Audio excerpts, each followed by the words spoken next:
अस्सलाम वालेकुम, hello everyone, कैसे हैं आप सब। उम्मीद करती हूँ कि आप सब बिल्कुल खैरियत से होंगे और मैं भी बिल्कुल ठीक ठाक हूँ। आज भी मैं बहुत ही यूज़फुल किचन टिप्स लेकर आई हूँ, जो कि ये टिप्स यूज़ करके ना आपकी ज़िंदगी हो जाएगी बहुत ही आसान। तो चलिए फिर टाइम को वेस्ट किए बिना वीडियो को स्टार्ट करते हैं। लेकिन हमेशा की तरह सबसे पहले आप मेरे चैनल को सब्सक्राइब करें, प्यारे से कमेंट लाजमी कीजिएगा, बेल आइकन के ऑल बटन को सिलेक्ट कर दीजिए। बरसात का मौसम स्टार्ट होने वाला है और क्या होता है ना, नमक और चीनी हमारी किचन में मौजूद होती है ना, इसमें नमी आना शुरू हो जाती है। तो इसको नमी से कैसे बचाया जाए, मैंने पिछली बार एक ट्रिक आप लोगों से शेयर किया था, वो ट्रिक आप इसमें यूज़ कर सकते हैं। जैसे कि जो मेडिसिन हमारे घर में आती है उसके अंदर ये वाली पैकेट्स होती है, तो इस पैकेट्स को आपने चीनी में शामिल कर देना है। जितनी पैकेट्स आपके पास है उतनी शामिल कर दें, और वैसे 2 भी बहुत होगी, तो मैं 2 इसमें ऐड करके रख दूँगी। और जो चीनी है उसमें बिल्कुल भी नमी नहीं आएगी। आप जितने अरसे भी ये चीनी रखेंगे और जितनी भी बरसात आ जाए उसमें बिल्कुल भी ये चीनी आपकी ख़राब नहीं होगी। ये वाला ट्रिक आप नमक के साथ भी कर सकते हैं और गरम मसाले वगैरह के साथ भी कर सकते हैं। बहुत ही यूज़फुल ट्रिक है, आपने इसे ज़रूर यूज़ करना है। उम्मीद करती हूँ ये वाली ट्रिक भी आप सबको पसंद आई होगी। टिप्स नंबर 2 ये है कि हम टॉयलेट में एयर फ्रेशनर यूज़ करते हैं, टॉयलेट एयर फ्रेशनर। और ये वाली जो एयर फ्रेशनर है ना, 2 दिन में ही ये ख़त्म हो जाती है। मतलब हवा के साथ ये बहुत जल्दी उड़ के जो है ना वो बिल्कुल ख़त्म हो जाती है, फिर इसकी खुशबू जो है वो जाती रहती है।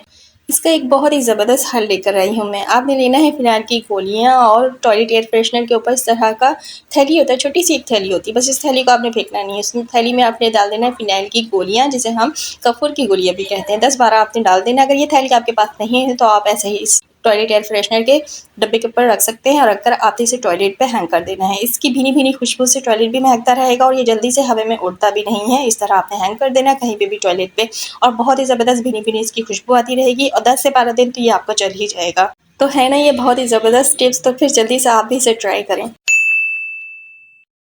क्या होता है ना, जो रोटी वाला हॉट पॉट होता है ना, वो ज़्यादा उसे यूज़ करने के साथ साथ इसमें एक स्मेल सी आ जाती है, जिससे स्मेल धोने के बाद भी नहीं जाती है। जैसे हम इसमें रोटियां रखें या फिर कोई खाने पीने की ऐसी चीज़ रखें ना, तो उसमें एक स्मेल आने शुरू हो जाती है और चीज़ें भी जल्दी ख़राब हो जाती है। तो उसके लिए आपने क्या करना है, 2 लेना है लौंग। लौंग जो है एंटी बैक्टीरियल का काम करता है और इससे स्मेल भी जो है ना बहुत अच्छी आती है, जिससे जरासीम जाता रहता है। फिर आपने लेना है छोटा सा एक कॉटन, और कॉटन में आपने ये लौंग को लपेट कर उसके बाद आपने इसमें आग लगा देना है। तो वैसे हम औरतें ना आग लगाने का काम बहुत अच्छे से कर लेते हैं। तो ये देखें आग लग चुकी है, और जब तक लौंग नहीं जले ना तब तक आपने इसे नहीं ढकना है। जब मुकम्मल और लौंग जल जाए उसके बाद आपने लिड लगा के इसे 5 मिनट के लिए छोड़ देना है। 5 मिनट बाद आपने लिड हटाना है। बस 5 मिनट बाद इसमें से बैड स्मेल जो है वो जाती रहेगी। आई होप कि ये टिप्स भी आप सबको पसंद आई होगी।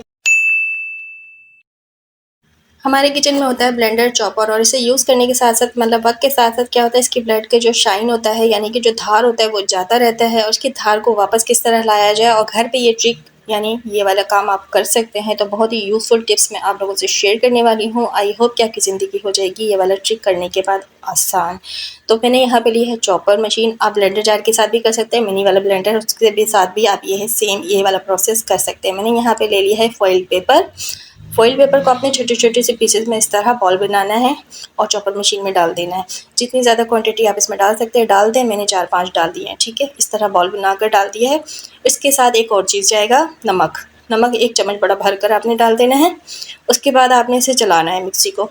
बस 3 मिनट इस तरह फॉइल और नमक के साथ आपने मिक्सी या चॉपर को चलाना है। 3 मिनट में बहुत अच्छे से इसका ब्लेड जो है वो शाइन हो जाएगा, मतलब कि धार हो जाएगा, और इसमें आप 2 मिनट में कोई भी चीज़ चॉप कर सकते हैं, पीस सकते हैं, और आसानी से पिस जाएगा। कोई भी ब्लेंडर हो या फिर आप इस तरह चॉपर मशीन में कर रहे हों।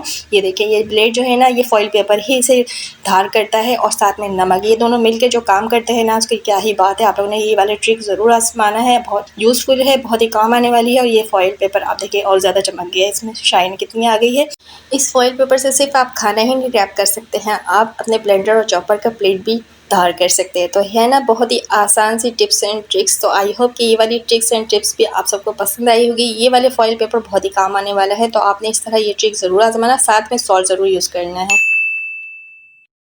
ब्लेंडर और चॉपर का ब्लेड तो हमने तेज़ कर दिया, अब छुरी और कैंची के साथ क्या किया जाए। चलिए ये वाला ट्रिक भी आप लोगों से शेयर कर देते हैं। तो छुरी इस तरह का हो जाता है, मतलब हमें सब्जियां या प्याज वगैरह काटने में बहुत ज़्यादा दिक्कत महसूस होती है, और कैंची भी ख़राब हो जाती है, उसका शाइन जाता रहता है, मतलब धार, तो फिर हमें कपड़े भी कटिंग करने में बहुत ज़्यादा प्रॉब्लम होती है। और किचन की सीज़र जो होती है वो भी इसी तरह का यूज़ करने के साथ साथ वक्त के साथ इसका धार जो है ख़त्म हो जाता है। तो सबसे पहले इस छुरी को मैं लेती हूँ, और साथ ही ये जो बट्टा है ना, सिल बट्टा, इसके साथ बट्टा होता है छोटा सा, इससे बस आपने उठाना है। उठाने के बाद इस तरह नाइफ़ को आपने रगड़ना है बट्टे के ऊपर।